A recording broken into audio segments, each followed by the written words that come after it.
जय माता दी दोस्तों, कैसे हैं आप सब। कमेंट बॉक्स में हर हर महादेव जरूर लिखिएगा। आज मैं आपके साथ 2024 में हरतालिका तीज कब है, पूजा का मुहूर्त क्या होगा, सर्गी करने का समय और पारण की सही तिथि क्या होगी, और साथ में हम यह भी जानेंगे कि पीरियड यानी कि मासिक धर्म में हरतालिका तीज का व्रत कैसे करना है।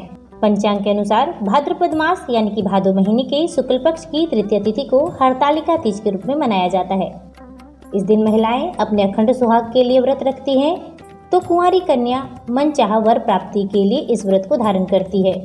यह व्रत बहुत कठिन माना जाता है क्योंकि इसमें अन्न और जल का 24 घंटों तक ग्रहण नहीं किया जाता है। 2024 में हरतालिका तीज 6 सितंबर 2024 दिन शुक्रवार को मनाया जाने वाला है। सर्गी का समय रहेगा ब्रह्म मुहूर्त से पहले और हरतालिका तीज वाले दिन ब्रह्म मुहूर्त रहेगा सुबह 4:38 से 5:26 तक। हरतालिका तीज वाले दिन पूजा का शुभ मुहूर्त रहेगा सुबह 6:01 से 8:32 तक और प्रदोष काल में पूजा का शुभ मुहूर्त रहेगा 5:50 से 7:20 तक। पारण का समय रहेगा 7 सितंबर 2024 दिन शनिवार को सुबह 6:14 से 7:15 तक। ध्यान रहे कि खट्टे चीजों से आप अपना व्रत ना तोड़ें, मीठा जल और दूध पीकर ही पारण करें। आइए जानते हैं पीरियड यानी कि मासिक धर्म के दौरान हरतालिका तीज का व्रत कैसे रखना है। मान लीजिए कि आपने कभी भी हरतालिका तीज का व्रत नहीं किया है और इस दौरान अगर आपको पीरियड आ गया है और आपने पहली बार व्रत उठाया है तो आप उस व्रत को भंग कर दें, क्योंकि यह व्रत मान्य नहीं होगा।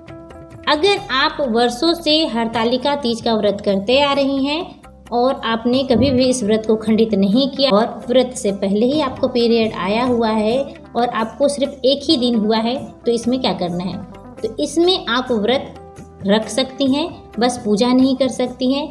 पूजा का सामान और पूजा आपके लिए आपके पतिदेव कर देंगे अगर आपके घर में कोई नहीं है तो।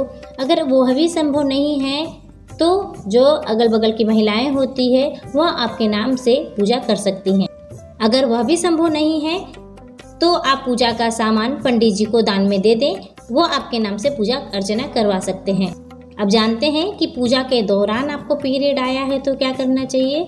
अगर आपने दिन भर उपवास रखा है और पूजा करने के बाद आपको पीरियड आ गया है तो आप व्रत को खंडित ना करें, आपकी पूजा मान्य होगी क्योंकि आपने पूजा कर लिया है। आपका व्रत आपको पूरा फल प्रदान करेगा। आपको अपनी पूजा कंटिन्यू रखनी है, जारी रखनी है, पूजा को खंडित ना करें। अब जानते हैं कि कितने दिनों के बाद आप पीरियड में पूजा कर सकते हैं। तो महापुराण ग्रंथों के अनुसार 3 दिन, पीरियड के 3 दिन के बाद आप किसी भी पूजा पाठ का हिस्सा बन सकते हैं। लेकिन पीरियड का टाइमिंग तो हर औरत का अलग अलग होता है। किसी को पीरियड 1 घंटे के लिए आता है, किसी को पीरियड 3 दिनों के लिए आता है, किसी को पीरियड 5 दिनों के लिए आता है और किसी को 10-10 दिनों तक पीरियड रहता है। तो ऐसे में क्या करना है। ऐसे में ग्रंथ के हिसाबों से यह बताया गया है कि अगर आपका पीरियड 1 घंटे के लिए भी आया है तो भी आपको पूजा 3 दिनों के बाद ही करनी होगी। 3 दिन तक आप पूजा नहीं कर सकते हैं, आपकी पूजा निषेध मानी जाएगी। अगर आपका पीरियड 1 दिन आया है तो आप 3 दिनों तक पूजा नहीं कर सकती हैं।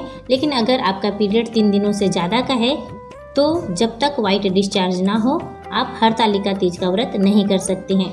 वीडियो से रिलेटेड अगर आपका कोई भी क्वेश्चन है तो कमेंट करें, मैं क्वेश्चन का आंसर आपको 24 घंटों के अंदर अवश्य ही दूंगी। Thanks for watching.